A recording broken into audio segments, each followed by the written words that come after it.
Hello guys, welcome to study at the prep with us. आज हम लोग मध्यकालीन भारत का इतिहास, दिल्ली सल्तनत का सेकंड पार्ट कंप्लीट करेंगे। ठीक है, कैसे है?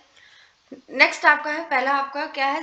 खिलजी वंश। ठीक है, खिलजी वंश में क्या है आपका? वो हुआ था ना कि पहले, सबसे पहले कौन आया था? कुतुबुद्दीन ऐबक आए थे। फिर उनकी बेटी कौन थी? रजिया सुल्ताना। फिर उनके बाद कौन आया था? नसरुद्दीन मुद्दीन शाह, बहराम शाह।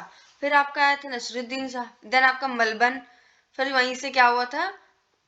वो खत्म हो गया था। देन उसके बाद आपका खिलजी वंश। ठीक है, खिलजी का दिल्ली सल्तनत में की राजगद्दी पर अधिकार एक राजवंशी परिवर्तन से कहीं अधिक महत्वपूर्ण थी। ठीक है, खिलजी वंश की स्थापना खिलजी क्रांति के नाम से प्रसिद्ध है। इसके द्वारा तुर्की अमीर वर्ग का सत्ता पर एकाधिकार और तुर्की लोगों की जनजातीय तानाशाही समाप्त हो गई। ठीक है, जलालुद्दीन का राज्यारोहण मध्यकालीन भारत के राजनीतिक एवं सांस्कृतिक इतिहास में एक क्रांति का प्रतीक थी। ठीक है, पहला आपका इसमें कौन है? जलालुद्दीन फिरोज खिलजी। इनका टाइम पीरियड कितना है? 1290 से 1300, कितना है आपका? 1290 से 1296। 11 खिलजी वंश के सुल्तान भी तुर्क थे। जलालुद्दीन ने सिंहासन पर अधिकार शक्ति द्वारा किया था। ठीक है, सुल्तान कैकुबाद ने उन्हें शाइस्ता खां की उपाधि दी और आरिज ए मुमालिक अर्थात सेना मंत्री का पद दिया। ठीक है, कुकबाद द्वारा बनवाए गए अपूर्ण किलोखरी मतलब कूलागढ़ी के महत्व में जलालुद्दीन ने अपना राज्याभिषेक करवाया। ठीक है, दिल्ली सल्तनत का वह पहला सुल्तान था जिसकी आंतरिक नीति दूसरों को प्रसन्न करके सिद्धांत पर आधारित थी, जिसने हिंदू जनता के प्रति उदार दृष्टिकोण अपनाया। जलालुद्दीन ने तुर्की, गैर तुर्की और भारतीय मुसलमानों के शासन में सम्मिलित करके भारत के मुसलमानी राज्य को एक विस्तृत आधार प्रदान करने का प्रयत्न किया। उसके अनुसार भारत की कोई भी राज्य सही अर्थों में इस्लामी नहीं हो सकता। मुसलमानों का दक्षिण भारत का पर प्रथम आक्रमण जलालुद्दीन के समय देवगिरी के शासक रामचंद्र देव पर हुआ। ठीक है, इसको ध्यान दीजिएगा। किसके शासक पर हुआ? देवगिरी के शासक रामचंद्र देव पर। इसके समय में ईरानी फकीर सिदी मौला को हाथी के पैरों तले कुचला जाता है। विद्रोहियों के प्रति जलालुद्दीन ने दुर्बल नीति अपनाई और कहा, मैं एक वृद्ध मुसलमान हूं और मुसलमानों का रक्त यहने की मेरी आदत नहीं है। ठीक है, उसने मलिक थज्जू को विद्रोह करने के बावजूद क्षमा कर दिया। जलालुद्दीन के काल में लगभग 2000 मंगोल इस्लाम धर्म को स्वीकार कर दिल्ली के निकट मुगलपुर में बस गए, जो नवीन मुसलमान कहलाए। ठीक है, 19 जुलाई 1206 में जलालुद्दीन अपने भतीजे अलाउद्दीन से मिलने और बधाई देने देवगिरी के आक्रमण के पश्चात यह किया था उन्होंने। ठीक है, वहां गए। ठीक है, उनसे मिलने बधाई देने उनको गए, करा गया। यहाँ उन्हें उनके भतीजे द्वारा छल पूर्वक सुल्तान का वध कर दिया गया।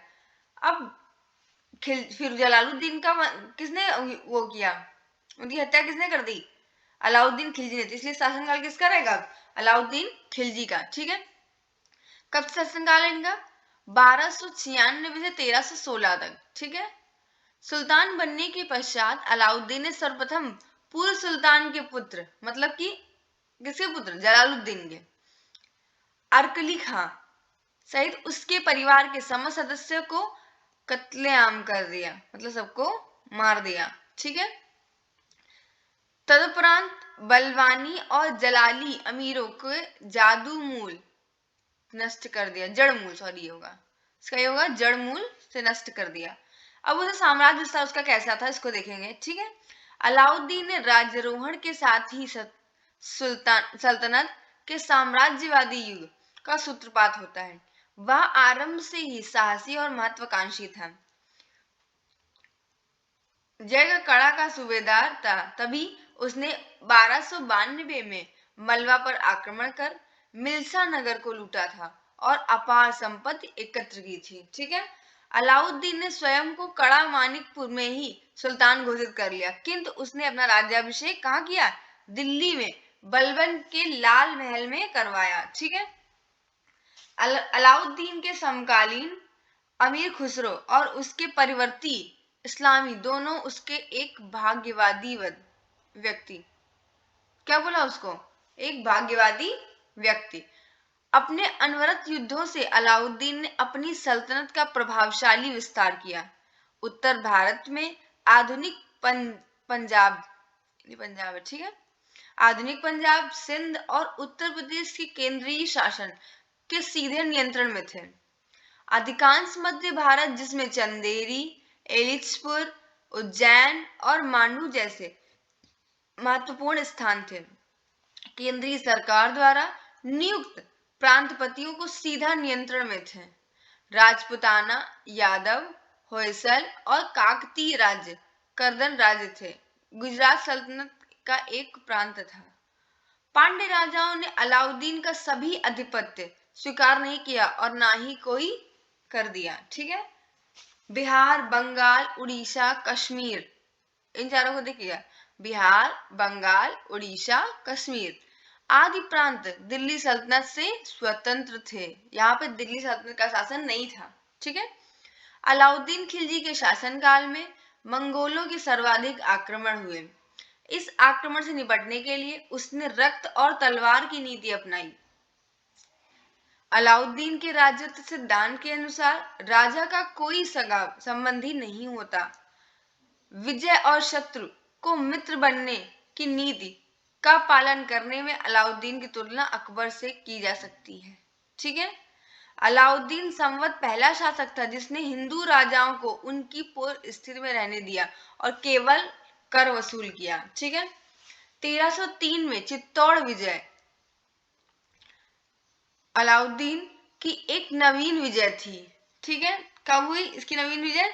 1300 कब हुई थी? 1303 में। ठीक है, मैं चित्तौड़ विजय अलाउद्दीन की एक नवीन विजय थी। इसके पूर्व इसे किसी सुल्तान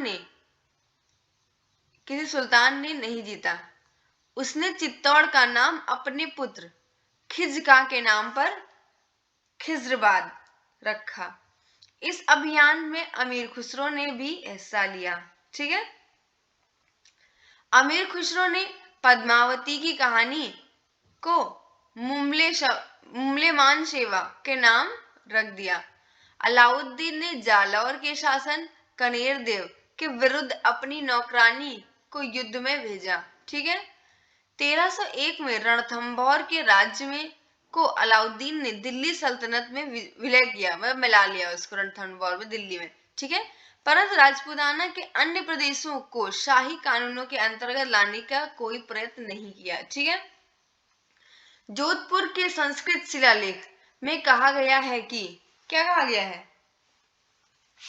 कि अलाउद्दीन देवतुल्य शौर्य से पृथ्वी अत्याचारों से मुक्त हो गई है। ठीक है, उसने देवगिरी के शासक रामचंद्र को रायसरायन की पदवी और चंदोवा देकर सम्मानित किया।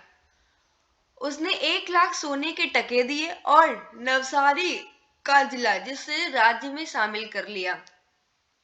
रामचंद्र ने अलाउद्दीन के आक्रमण से बाध्य होकर प्रतिवर्ष एलिचपुर की आय भेजने का वादा किया।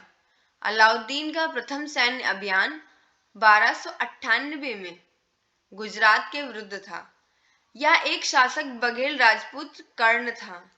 इसी अभियान के समय कैम्बे से मालिक काफूर पकड़ा गया। अलाउद्दीन के समय दक्षिण का सबसे पहला आक्रमण तेलंगाना पर किया गया। सबसे पहला आक्रमण कहाँ हुआ? तेलंगाना पर। ठीक है, तेलंगाना का शासक प्रतिरुद्रपुर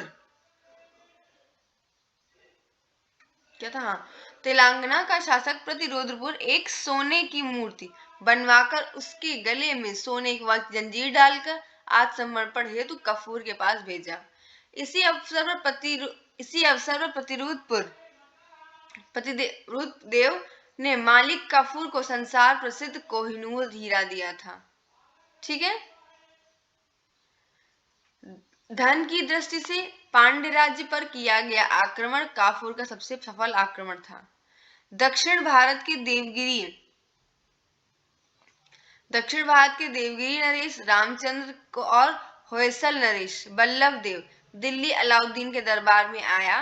बल्लभ देव ने अलाउद्दीन को एक विशेष क्या किया था, खिलवत, एक मुकुट, एक छत्र दिया और 10 लाख टंकों की थैली भेंट स्वरूप दी।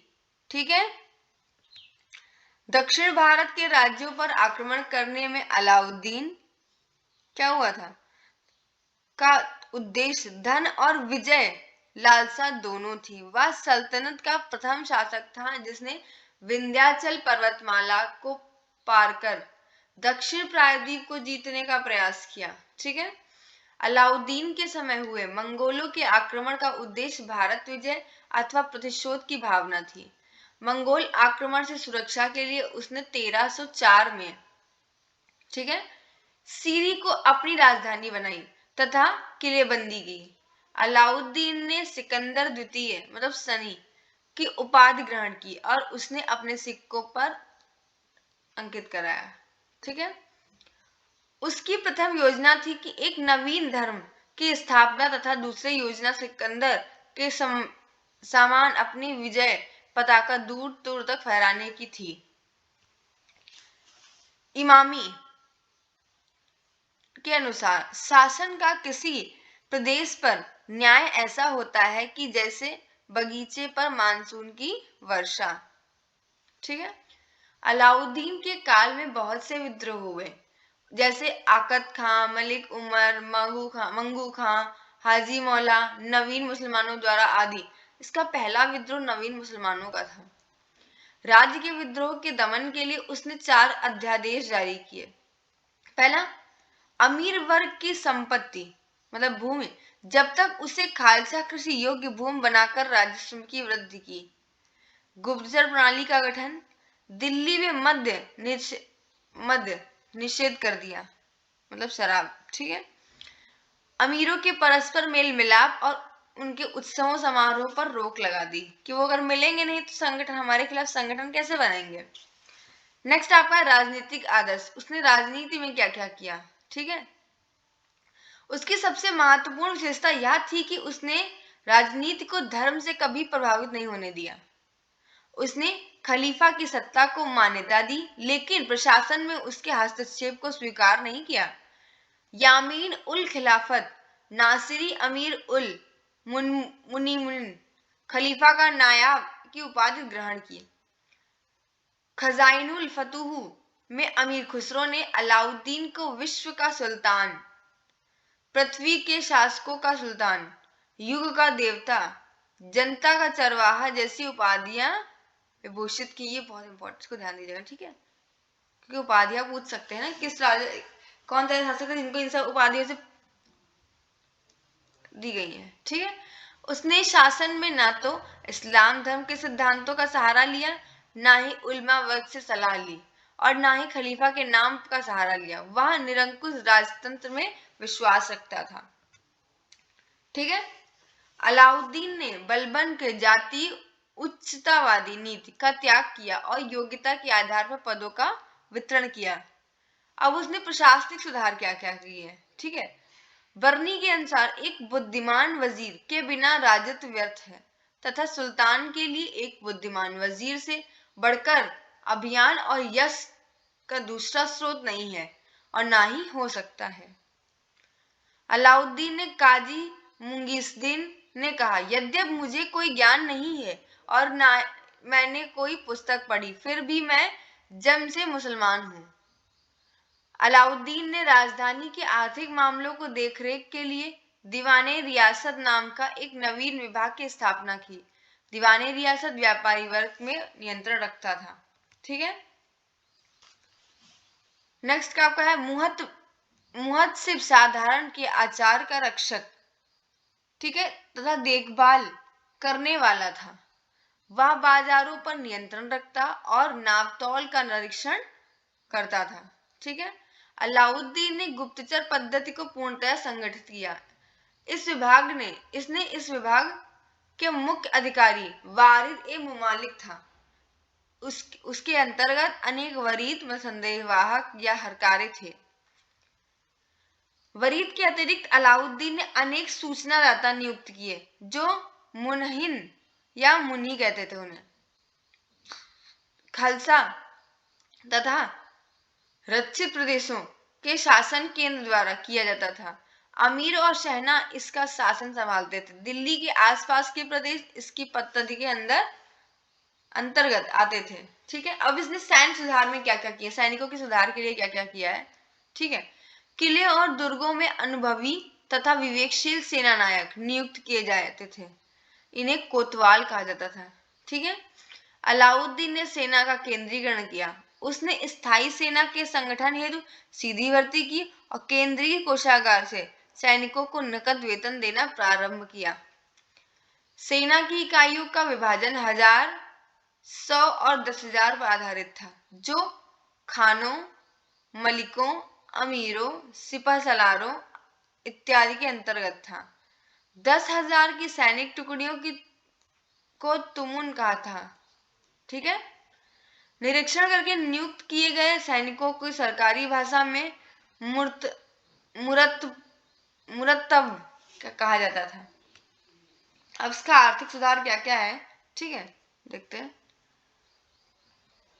एक विशाल सेना को रखाव को देखते हुए अलाउद्दीन ने आर्थिक सुधार लागू किया, जिसका विस्तृत वर्णन जियाउद्दीन बर्नी ने अपनी पुस्तक तारीख-ए-फिरोज शाही किसने लिखी है? जियाउद्दीन बर्नी ने। ध्यान दीजिएगा। अलाउद्दीन खिलजी के बाजार नियंत्रण के बारे में विस्तृत जानकारी तारीख-ए-फिरोज शाही बर्नी, ठीक है, से मिलती है। इसके अलावा अमीर खुसरो के खजाइनुल फतेहु इस्लामी की फतुह हस्तलीन तथा इनपत्ता का रेहला नामक ग्रंथ से भी इस बारे में जानकारी मिलती है। बर्नी ने अलाउद्दीन के बाजार नियंत्रण का उद्देश्य राजकोष पर अतिरिक्त बोझ डालने बिना सैनिक आवश्यकताओं को पूरा करने बताया है। बर्नी के विचार का के एस लाल और इरफान से भी समर्थन किया। ठीक है। अमीर खुसरो के अनुसार अलाउद्दीन का बाजार नियंत्रण का उद्देश्य आम प्रजा तक राहत पहुंचाना था। इसके अंतर्गत के ए निजामी और वीपी सक्सेना ने किया। अलाउद्दीन ने मुसलमानी व्यापारियों को सरकारी ऋण उपलब्ध कराया ताकि वे व्यापार से उपलब्ध मूल्य पर कपड़े खरीदें और उसे बाजार लाकर निर्धारित मूल्य पर बेचें।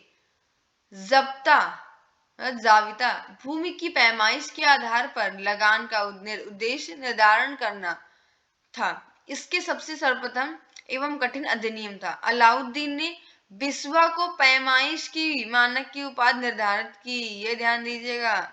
किसने बिस्वा को पैमाइश की मानक उपाधि निर्धारण की? अलाउद्दीन खिलजी ने।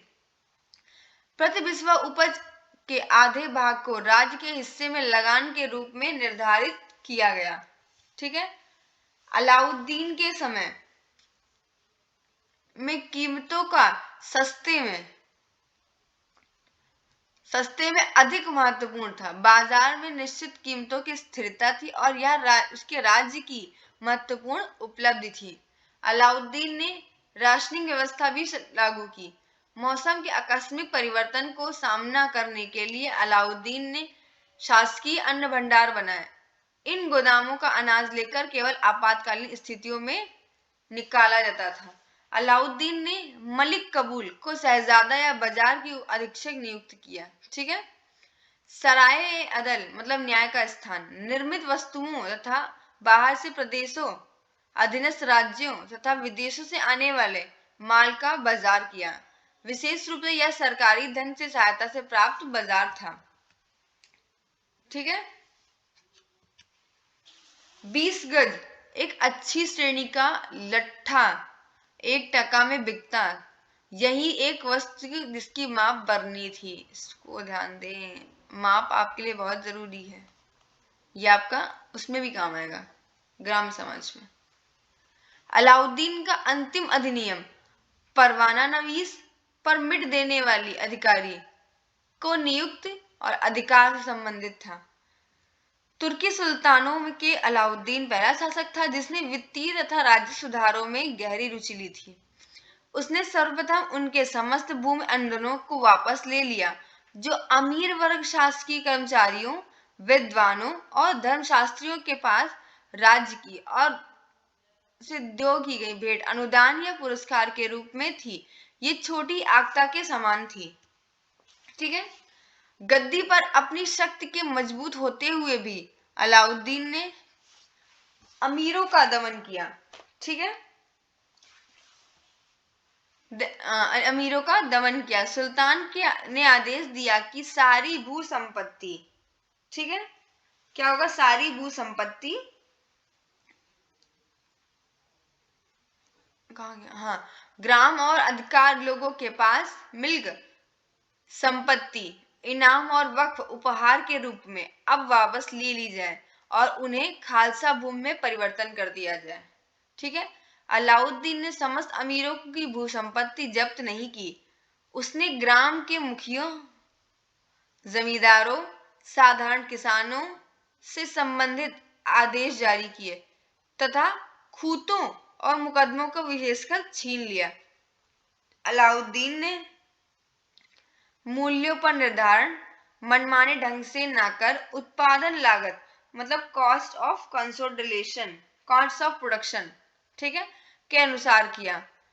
कर प्रणाली अलाउद्दीन ने उपज का 50% भूमि कर के रूप में निश्चित किया। अलाउद्दीन भारत का पहला मुसलमान शासक था जिसने भूमि की वास्तविक आय पर राजस्व निश्चित किया। ठीक है। अलाउद्दीन के आर्थिक सुधारों में के तहत बाजार नियंत्रण में सभी प्रकार के अनाजों के मूल्य निर्धारण करना प्रथम नियम था। ठीक है। माहसत मापन की पद्धति के अंतर्गत समस्त भूमि पर 50% की एकीकृत दर से लगान वसूल किया जाता था। बलबन और इल्तुतमिश ने भू राजस्व की उपज के 1/3 दर को अधिक नहीं लिया था। राजस्व नगद एवं अन्य दोनों रूपों में वसूल किया जाता था। राजस्व के अतिरिक्त अलाउद्दीन ने आवास कर, घरी कर तथा चराई तक दुधारू पशुओं को भी लगाया।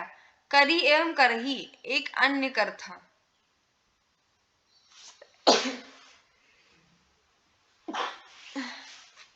जजिया गैर मुसलमानों से लिया जाने वाला कर था। ठीक है। या स्त्रियों, बच्चों, विपक्षों एवं उपगों से नहीं लगाया जाता था। ठीक है।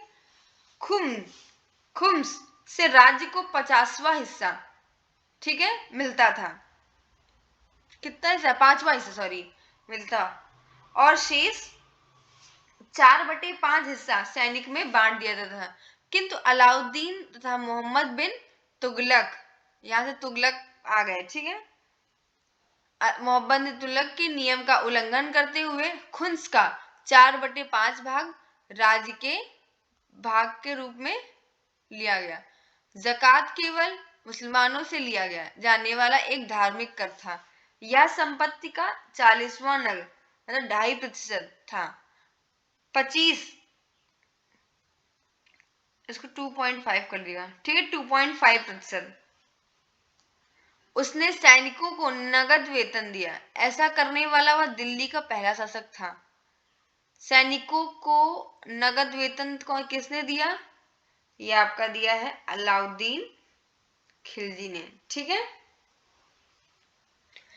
उसके समय में सैनिकों की भर्ती सेना मंत्री मतलब आर.एस. मलिक द्वारा की जाने लगी। उनके राजस्व में लगान व्यवस्था का मुख्य उद्देश्य एक शक्तिशाली और निरंकुश राज्य की स्थापना करना था। अलाउद्दीन के बाजार व्यवस्था का मुख्य उद्देश्य सैनिकों के वेतन में कमी न होकर वस्तुओं के मूल्यों को बढ़ाने से रोकना था। अलाउद्दीन के समय विशाल प्रदेशों को खालसा भूमि में परिवर्तन कर दिया गया। खालसा भू क्षेत्रों को लगान राज्य द्वारा वसूली किए जाने लगा। अलाउद्दीन ने राजस्व व्यवस्था से भ्रष्टाचार और लूट को खत्म करने के लिए एक नए विभाग दीवान ए मुस्त खराज की स्थापना की। ठीक है, अलाउद्दीन ने न तो मुफ्ता प्रथा समाप्त की और ना ही खूती प्रथा मतलब जमींदारी प्रथा। कौन कौन सी? एक थी मुफ्ता प्रथा तथा खूती प्रथा। उसने केवल स्वामियों के विशेषाधिकार को समाप्त किया था। ठीक है, भूमि की पैमाइश कराकर सरकारी कर्मचारियों द्वारा लगान वसूल की व्यवस्था सर्वप्रथम अलाउद्दीन ने आरंभ की। उसने अमीर खुसरो तथा अमीर हसन देवली के संरक्षण प्रदान किया। उसके द्वारा बनवाया गया अढ़ाई दरवाजा किसने बनवाया? अलाउद्दीन खिलजी ने। प्रारंभिक तुर्की किला एक श्रेष्ठ नमूना माना गया। अब इसके बाद आपके आते हैं मुबारक शाह खिलजी, खिलजी वंश में ही। इनका शासनकाल है 1316 से 1320, 4 वर्ष। ठीक है, इसने अपने पिता के आदेशों को रद्द कर दिया। इसने स्वयं को खलीफा घोषित किया। ऐसा करने वाला सल्तनत का प्रथम शासक और इमाम उल वासिक बिल्लाह खिलाफत उल लह आदि उपाधि ग्रहण की। ठीक है, खुसराव शाह हिंदू धर्म से परिवर्तित मुसलमान था। उसने पैगंबर के सेनापति की उपाधि ग्रहण की। उसके शत्रुओं को इसके विरुद्ध इस्लाम का शत्रु, इस्लाम खतरे में है के नारे लगाए। बरनी के अनुसार मुबारक खिलजी कभी कभी दरबार में नग्न अवस्था में आता था। ठीक है, और यहीं से आपका खिलजी वंश खत्म होता है। हम लोग नेक्स्ट स्लाइड में क्या करेंगे? तुगलक वंश को देखेंगे। तब अगर आपको ये चैनल पसंद आए, वीडियो पसंद आए, देन आप लाइक, सब्सक्राइब एंड शेयर कर सकते हैं। Thank you.